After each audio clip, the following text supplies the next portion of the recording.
ওরে বাবা রে, কি গরম পড়েছে! ওহো, বাপরে বাপ! আজকে কোনো রকম রিচ খাওয়াই যাবে না। আজকে একদম পাতলা ঢেলঢেলে ঝোল বানাবো, কিন্তু টেস্টি হবে একদম একদম 100 ভাগ।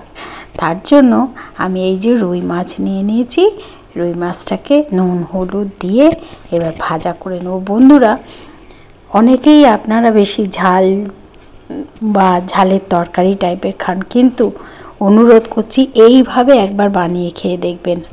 অনেকেই খায়, কিন্তু যারা না খায় তাদেরকে বলছি, এইভাবে একবার কুমড়ো বেগুনের ঝোল খেলে না বলবেন ওয়াও, এত ভালো হয়! এরকম সবজি দিয়ে ঝোল, এত ভালো ঝোল হয়!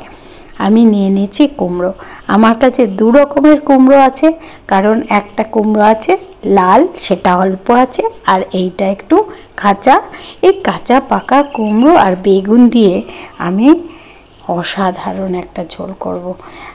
একদম আমি 100% গ্যারেন্টি দিচ্ছি যে এই ঝোলটা খাওয়ার পর বলবেন না, সত্যি সত্যি এটা একদম রোজই খাওয়া যায়, এটার কোনো বিকল্প হবে না বলে আমি কেটে নিয়েছি 2 রকমের কুমড়ো আর বেগুন।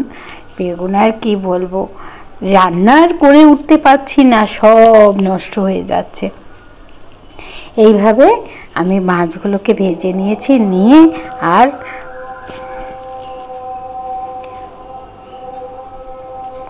তুলে নিচ্ছি, নিয়ে এবারে দিয়ে দেব বেশ ঝাল ঝাল করে তরকারিটা হবে কাঁচা লঙ্কার, বেশ অনেকটা 10-12টার বেশি কাঁচা লঙ্কা আর 1/2 চামচের মতো কালো জিরে।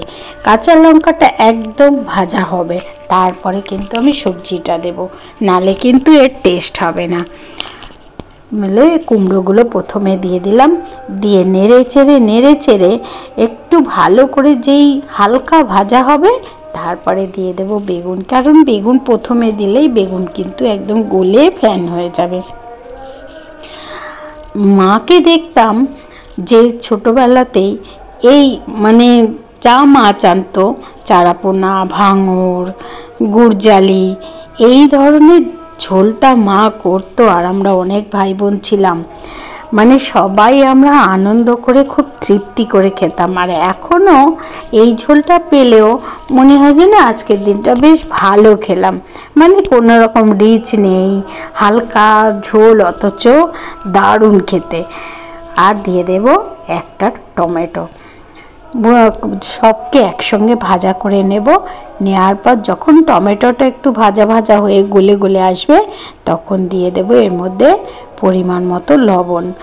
আমি দিয়ে দিয়েছি ওই 1 চামচ আর সামান্য কিছুটা লবণ, আর দিয়ে দিলাম 1/2 চামচের বেশি হলুদ। দিয়ে আবার ভালো করে এটাই তরকারিটা কিন্তু কষাতে হবে। সবজির তরকারি বলে কিন্তু হালকা ভাজলে হবে না, এটাকে কিন্তু ভাজাটাকে ভালো করে করতে হবে, কষানোটা।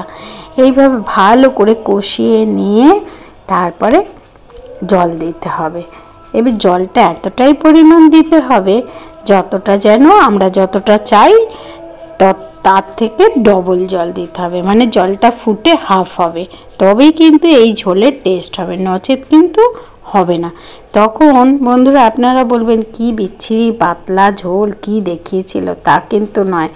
এইভাবে ঝোলটা যদি আপনাদের 1 বাটি ঝোল দরকার হয়, তাহলে কিন্তু সেই বাটি মেপে 2 বাটি জল দেবেন, তাহলে কিন্তু জলটা কমলে স্বাদটা অনেক বেশি হবে।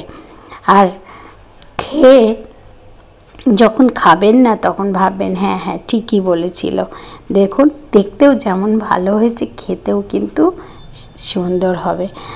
মেয়ে আমার সবসময় বলবে, তুমি না আলু দিয়ে, জিরে দিয়ে, পেঁয়াজ দিয়ে একটা ঝোল করো, ওটা খুব ভালো হয়। সেদিনে এইভাবে করার পর বললো, না না, এটাও খুব দারুণ হয়েছে।